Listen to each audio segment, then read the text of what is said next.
بێشێکی بە خێراتنی تەلەڤیزیۆنی پەروەردە دەکەم بەخێر بێن سەر چاو. بەڕاستی شێخی چۆلی لە سەردەمی مەلک فەیسەڵی دوو دامەزراوە لە ساڵی 1953 لەو ناویێنرایە قوتابخانەی فەیسەڵیە چکە لەو سەردەما دامەزرایە. پاشان لە ساڵی 1957 بوویتە عزە دوای بوویتە نابە. ساڵی 1975 هەتا هەشتایەکان بۆتان بوو. پاش هەشتایەکان بووە شێخی چۆلی. تا ئێستا ناوی شێخی چۆلیە.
وەک جارەوە مامۆستا محەممەد حەسەن ئەحمەد دێرکوانە مامۆستا بووە لە دەی 11 دەست بەکار بۆ لە قوتابخانەیە 28 چاری 61 دێرکوانە دوو سارە مامۆستا بووە مامۆستا بە دێرکوانە بەجێشتە ئەو کاتی 74 دیناری وەرگرتیا لە 59 ئەو مامۆستایە دیارە مامۆستایی بەکتۆریۆز بووە لێرکوانە بە ئەمری ئیداری ژمارە 13516 هاتوتە ئێرکوانە ئەوە یەک لەو مامۆستا بە ڕێزانەیە کە لێرکوانە مامۆستا جۆزێف ئەوە دیارە برا مەسیحیەکانە ئەو کاتەویش مامۆستا بۆ لێرکوانە لێرانە لە هەفتاویەک 21 دی هەفتاویەک مامۆستا بووە هەتاکو 27 نوێی ساری 89 بە ئەمری ژمارە سی 218 لە 27 نوێی 1970 قوتابخانەی بەجێهێشتووە.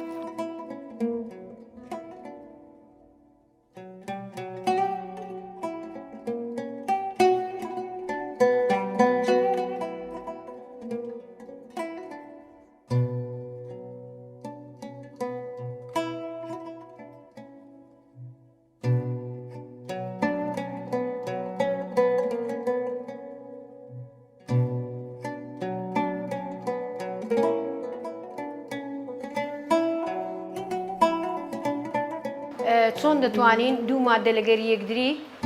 کارلێک بکاتن لە پێش سایی تەڵەبان چکە تەڵەبە ئەگە هەپێ برێ کارلێکی کمیایی نازانی بەڵام ئەگە بە چاڵاکی ئەنجامتدا بە خۆی هەم دەبینی و هەم دەزانیتن. یەک لەوانە کە چاڵاکی کمیایی دەرەی چۆن ینی چ ئەنجام دەدەی ئەمە سرکەمان هەیە سرکەی دەینین ئەوە لە مادە ترشەکانە تەبعاً لەگەر سۆدەی ئەویش مادە تفتەکانە بتوانین چۆن ئەو دوو مادەی تێکەڵ یەکدر بکەن کارلێکەکی کمیایی دروست دەکە. ئەویش یەک ئەوە دەتوانین نمونەی دروست بکەین ئەو میزڵدانی دەبدەبەیە دەینین سۆدەمان لە ناو کردیا لەگەر ئەوەی سرکەکەش لە ناو دەبکمان کردیا تەمەشا دەکەین ئێستا ئەگەر سرکەکە بخەینە ناو دەبدەبەکەوە یەکسەر دەبدەبەکە پڕ دەبیت یعنی ئەوە کارلێکی کیمیا ینی هەردوو مادەکە کارلێکیان کرد تەفاعولیان کرد شتە چینیان دروست کرد ینی شتە چیان دروست کرد کارلێکەکەش ئەوەیە کە دەبدەبەکە بزانە بە خۆی چۆن بەهۆی کارلێکی ئەو غازەی کە کارلێکی کیمیایی دروست کرد دەبدەبەکە پڕ بوو.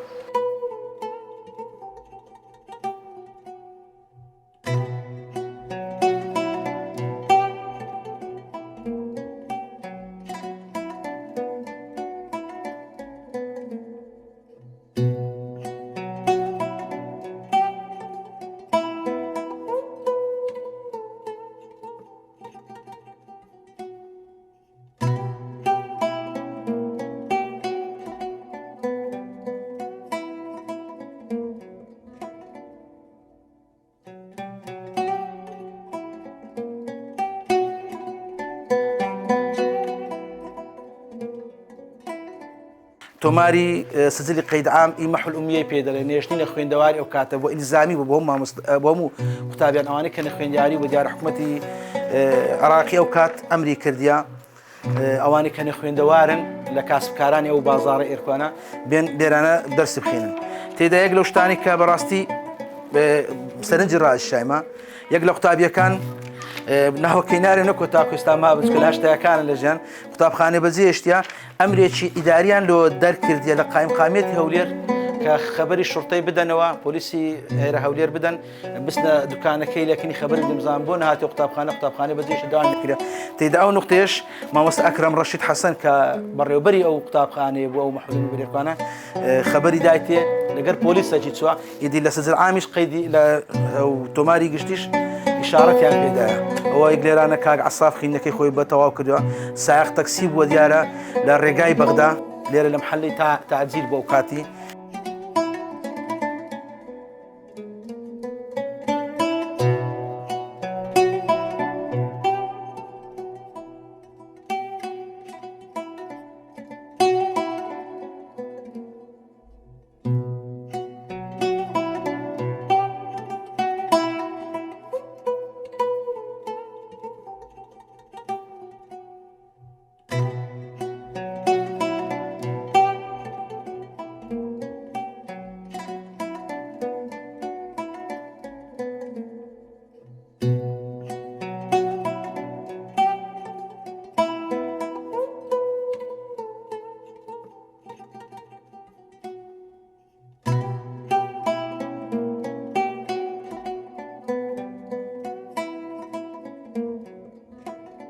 بە حکمی ئەوەی کە قوتابخانەی ئێرانە قوتابخانەکە کرایەوە شێخ چۆلێ و کاتی 53 کە دەست بەکار بووینە هەندێک قوتابخانە لە هەولێر سێم قوتابخانە بۆ لە هەولێرێ ئیدی لە زۆر ناوچەی دوور و ناوچەکانی دەوروبەر هاتنێ بەس ئەوانی زیاتر کە دیارە لە تۆمار گشتەکان لە تعجیلن لە محەلەی تعجیل ئێرەوە محەلەی ئیسکانە دیارکە ئیسکانە بووە لێرانە ئەو محەلانە چۆر بووینە زیاتر خەرچی لێ نەبووە.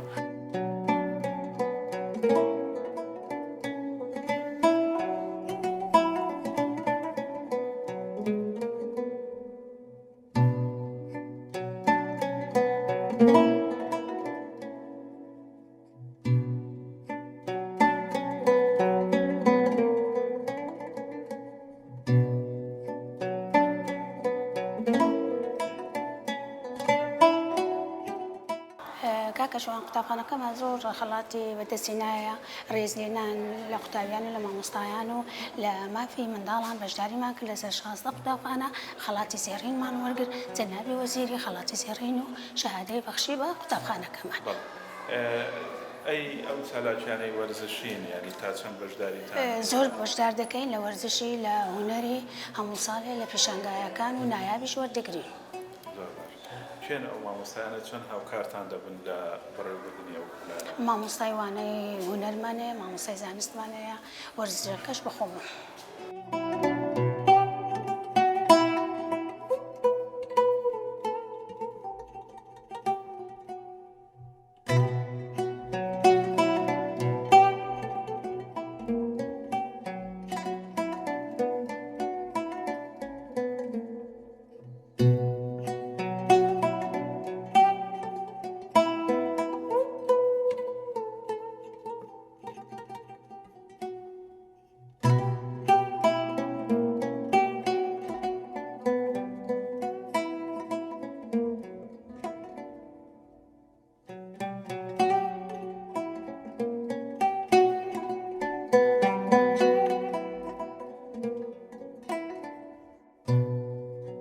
یەکەم قوتابی کە لەو قوتابخانەیە تۆمارکرابی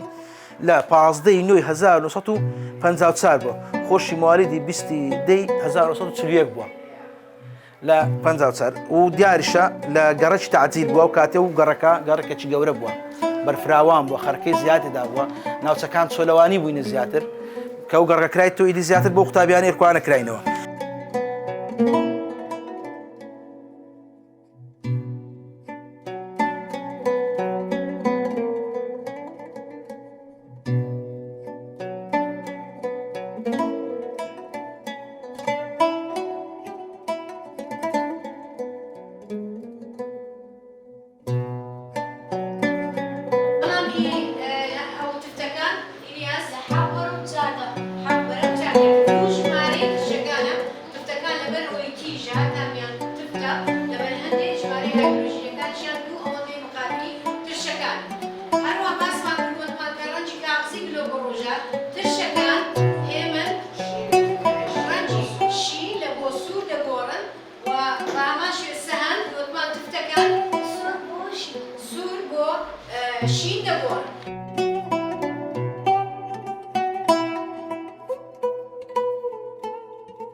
طبعا بتاوديري كردن زياتر لجارك كتاوديري عندك دزاني او تبهرت شي تدا استعمل قتابم هي زور دستي رنجينا حمله إشي دستي وحمله ونري لوين تشيشا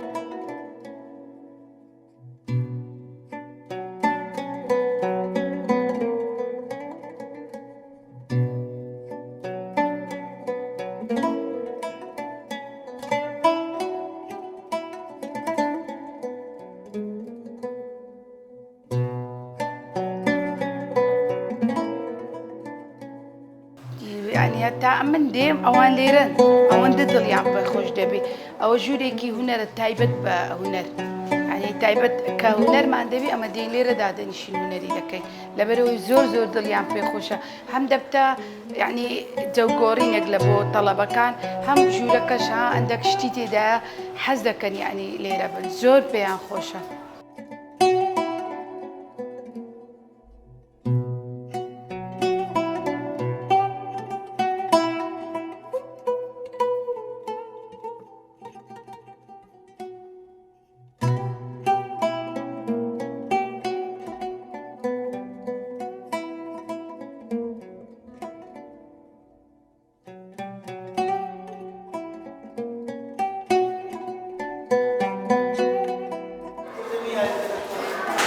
بابا داي كرم داي ولا داي بابا داي عافية داي كركم داي عافية زرقكم مالكوش حياتي ما مستحيل عجان هذا الشباب ودرود ما مستحيل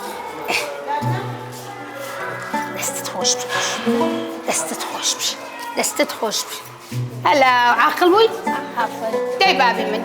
داي لون جنجان داي كتير من ولا برو نصاحي ولا برو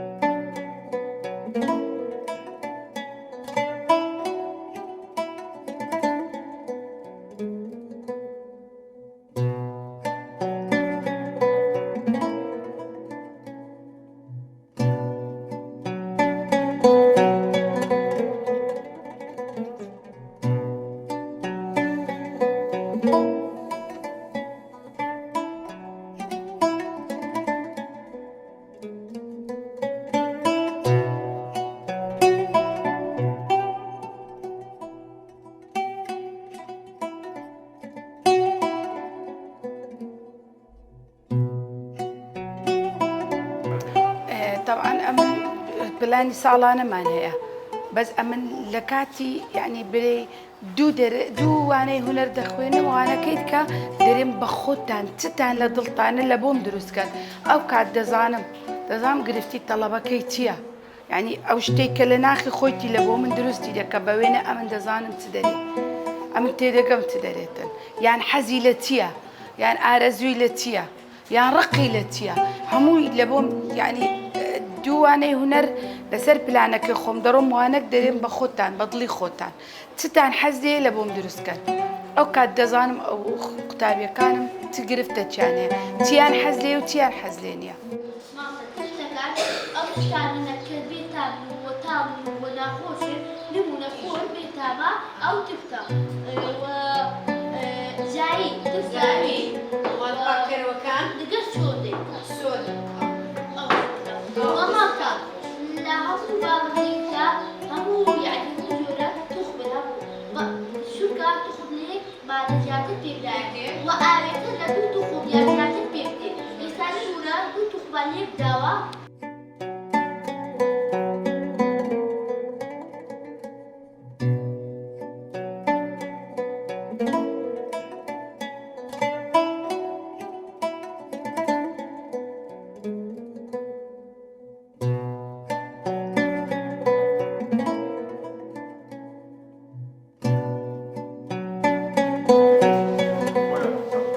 دەستەی ژینگەمان هەیە هەم لە مامۆستایان و هەم لە قوتابیەکان دەستەکمان هەیە